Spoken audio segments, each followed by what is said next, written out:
আরে আমার বোনের জামাটা কি সেলাই করেছো? তোর বোনের না, তোরও জামা সেলাই করে দিয়েছি।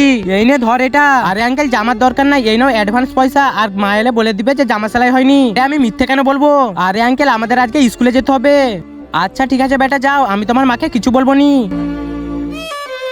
আরে রামু কতদিন হয়ে গেল, তুমি কি এখনো জামা সেলাই করনি? আরে ভাই সাহেব এখনো হয়নি, 2 দিন টাইম লাগবে।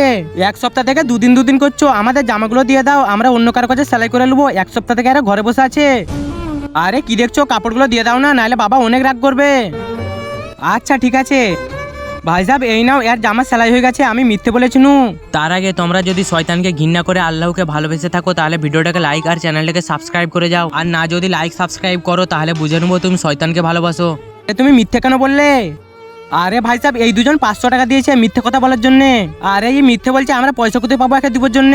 কি তোমরা দুজনেই তো আমাকে কালকে 500 টাকা দিয়ে গেলে? কি ছোট বাচ্চাদেরকে ভুল বুঝাচ্ছ? 1 টাকাও দুবানি তোমাকে এই জামার জন্য। আমরা চলে যাচ্ছি এখন, আয় পালিয়ে আয়। হ্যাঁ আরে আমার পয়সা। সাবাস বেটা, তোমরা দুজন বুদ্ধি লাগিয়ে আমার অর্ধেক পয়সা বাঁচিয়ে দিয়েছো। এখন স্কুলে চলে যাও, ঠিক আছে?